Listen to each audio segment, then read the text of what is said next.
সবাইকে জয় যিশু, praise the Lord. পবিত্র বাইবেল বলে যে বরং তোমরা প্রভু যিশু খ্রিস্টকে আবরণ করো।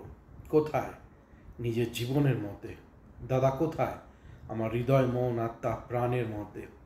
বরং তোমরা প্রভু যিশু খ্রিস্টকে নিজের জীবন, মন, আত্মা, প্রাণ, চিন্তা, ভাবনা, সর্বস্ব, সর্বাঙ্গ শরীরের মধ্যে আবরণ করো। দাদা, আমি তো প্রভুতে রয়েছি। দাদা, আমি পরিত্রাণ পেয়েছি।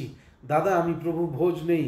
বা অন্যজন বলবে, দাদা, আমি এই চার্চের মেম্বার বা সেই চার্চের মেম্বার, বা আমার বাপ্তিজমা হয়ে গেছে।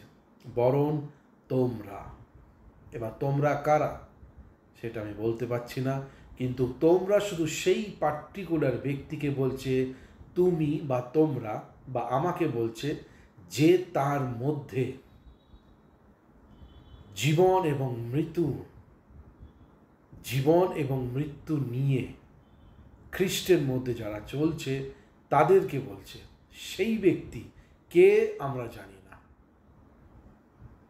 প্রভু যিশুকে নিজের জীবনের মধ্যে, নিজের দেহের মধ্যে আবরণ করুন, বা খ্রিস্ট যিশুকে নিজের জীবনের মধ্যে পরিধান করো, সেই ব্যক্তিকে।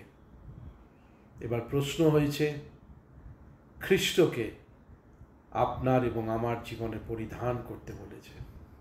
খ্রিস্টকে, ঈশ্বরকে, মানে আমাদের মনের নিঃশ্বাস যতটুকু আমরা নিচ্ছি, সেই নিঃশ্বাস থেকেও কাছে আমরা যেন সব সময় খ্রিস্টের মধ্যে শ্বাস প্রশ্বাস নিয়ে চলতে পারি। তো ব্যাপার হয়েছে, এই জীবন আমাদের একটাই জীবন, তারপর মৃত্যু। তারপর এই জীবনে আমরা যা যা কিছু করেছি, নরক বা স্বর্গ, যে কোনো একটা।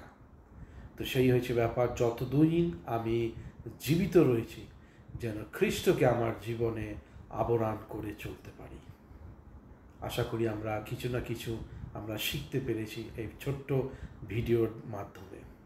যারা যারা সাবস্ক্রাইব করেননি অবশ্যই করবেন, তাহলে ঈশ্বরের মধ্যে আপনারা সকলেই গেঁথে উঠবে যখনই আমরা পরবর্তী নতুন ভিডিও আপলোড যখনই আমরা করব।